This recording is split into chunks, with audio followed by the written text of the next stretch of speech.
Бардыгы эле өз ичинде дымагы бар таланттуу адамдар өзүнүн кандайдыр бир өзгөчө сапаты менен башкалардан айырмаланып суурулуп чыгат.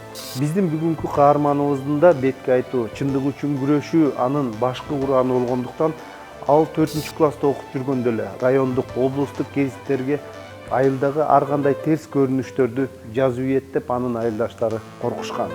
7-класста окусам керек беле же 8-класста окуп аткан мезгилде беле бир апалары ыйлап келип атат да. Анан баягы ыйлап отуруп айтып атат да. Ошентип тиги жеп атат, бу жеп атат, антип атат, мынтип атат деп анан ошонун эң аягында баягы мончо иштебейт, ал болуп атат. Анан мен ошонун баарын кагазга түшүрүп туруп анан райондук гезитке жөнөтүп атпайм. Анан райондук гезит баягы иргеп отуруп, жогору жагындагыларын алып салып, аягында мончо иштебейт деген жери гезитке чыгып кетип атпайбы.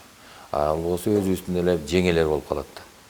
Анан баягы үйдөгүлөр урушуп атат да, сен эми жазгыч болсоң ошо туугандан баштайсың деп. Анан ушинтип баягы турмуштук белгилүү бир көрүнүштөрдү жазып жүрүп эле анан бир жазып жүрүп баягы Түгөлбай Сыдыкбеков айткандай бир түндө бир поэма деле жазып койчубуз. Бирок акырындык менен ошол кызыкчылык мына улуттук университетке алып келди да. Ошентип Кыргыз улуттук университети ичинде жалыны бар, өзгөчө бир ой жүгүртүүсү менен айырмаланган дагы бир таланттуу студентке толукталды. Анын ырлары студенттер арасындагы Тоо жылдыздары конкурсунда көп ирет биринчи орундарды ээлеп келген. Адабий сынчыны сынчы жаратат демекчи Болот Акматовдун адабий чөйрөсүнө аралашып калганына Кадыркул Давытовдун салымы чоң. Эгер сен адабиятчы болгом десең, биринчи китептерди окуп чыгышың керек. Кыргыз адабиятынын белдүү, мындай адабиятка таасир тийген акын жазуучулардын чыгармаларын, орустардыкын, ошондой эле дүйнөлүк адабиятты мына могу китептер деп бир эсимде бир 60-70 китептин тизмесин берди да. Анан кийин окуп чыктым, ал 60-70 китеп деген бир караганда оңой көрүнгөнү менен улам ар жагынан кызыгууну пайда кылып отуруп, ошол эле биринчи курстун декабрь айларында Кыргызстан маданиятына адабий сын боюнча биринчи макалам чыгып калды. А дагы бир күнү 20дан ашык бир кагазга жазып алып бардым Кадыркул агайга.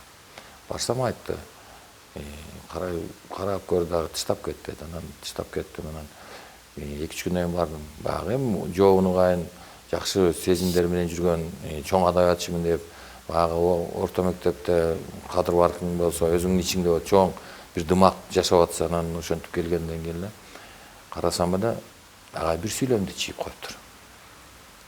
Ушул сүйлөм жарабай калыптыр, калган жарайт экен деп эме кылсам эле баягы сабак бүтүп элдин баары тарагандан кийин карап туруп айтты. Ай сенин могул эле сүйлөм сеники экен деди. Калганын баары жөн эле жазып коюптурсуң. Бул элдики экен деди. Анан ошо элдик экенин, өзүмкү экенин ошо кезге чейин сүйлөм таанычу эмес экен да. Анан кийин ушундай эрегишип отуруп, акырындык менен баягы ички дымактын күрөшү жүрүп отуруп, анан адабий эмеге алып келди окшойт да. Мына ошол 60-70тен ашуун адабий чыгармаларды күнү түнү окуп, келечекте чоң инсан болом деп аракет кылган кечээги студент менен бүгүнкү студенттин кандай айырмасы бар деген суроо туулбай койбойт. Айырмасы асман менен жердей. Кызыкчылыктар да ошондой. Айырма деген азыр биринчи кезекте студенттердин ортосунда эмес, кызыкчылыктардын ортосунда да. Эмне үчүн кызыкчылыктардын ортосунда? Мисалы биз мына азыр европалык баалуулуктар деп атпайбы, маданий баалуулуктар, ошол эле эмес улуттук баалуулуктар, анан чыгыштагы мүнөздүү баалуулуктар деп атпайбыз. Ушунун баары азыркы мезгилде бирикпей атат. Биз бириктире албай атабыз. Мисалы үчүн биз мына бүгүн берип аткан баалуулукту конкреттүү түрдө материалдык кызыкчылыктар менен айкалыштыра албай атабыз да. Мисалы үчүн мына чечендик өнөрдү биз үйрөтсөк, анын ар жагында ошол өнөрдү үйрөнүп чыккандан кийин ала турган материалдык байлыгы жок. Ал эми тамада деп үйрөтсөк, ар жагында жок дегенде бир кафеден бир такыр болбой калганда дегенде бир 2000 сомго түшө турганына көз жетип турат да. Бизде мына союз мезгилинде ушундай кызыкчылык бар болчу да. Билим менен, алып аткан маалыматың менен, билим менен иштей турган ишиңдин айкалыштырылган бир байланышы жашачу. А бүгүн адабий баалуулуктарда мындай нерсе болбой калды. Маселе ушул жерде туруп атат да. Анан дагы бир негизги нерсе бар да, мына ушул жерден алганда. Университеттер биринчи контракттык орундарга жыйнап алат. Андан кийин анан билбеген студенттердин билимсиз экендигин көргөндөн кийин аны чыгарбай анан тырмышып, эптеп, аны чыгарып ийген десе кимди окутат? Туурабы? Окуй турган киши калбай калат да. Мисалы үчүн баягы эптеп келип алгандан кийин ошон үчүн алар эптеп ошону сүйрөп дагы 5 жыл сүйрөп жүрүп диплом берет. А диплом бергенден кийин ал каяка барат?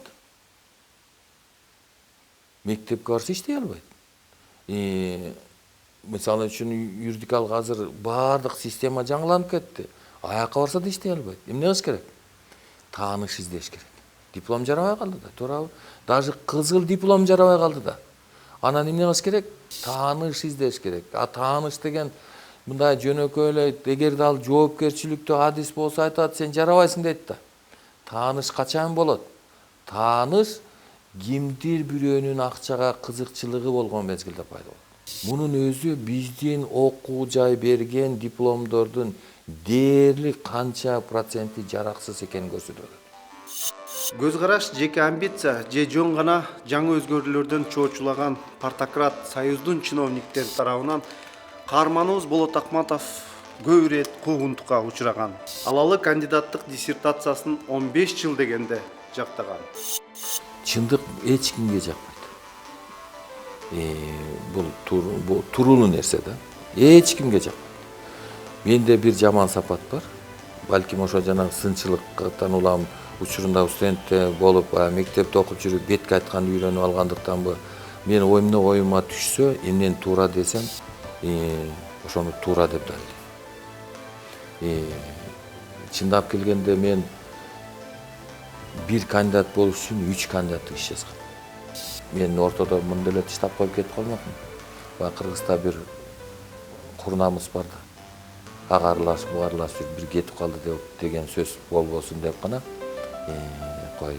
Анткени илимий даражанын деле ошол мезгилде анча муктаждыгы болбой калган да. Андан көрө мына эл аралык иштер менен аралашып иштеген, эл аралык уюмдар менен байланышып иштеген, мага көбүрөөк каражат түшүрө турганын көргөндөн кийин мен бир топ жыл ушака кызыгып жүрүп, анан кайра ойлонуп көрүп, мен эми ушунча билимди каяка жумшамак элем деп анан ушул кафедрага келгем. Мен ошол көз карашыма түшүнгөн мына бүгүнүн жетекчилерине рахмат. Мен буларды деле силерде мына кандай айтып атсам, ушул эле нерсени мен ушул жерде деле сынбайт.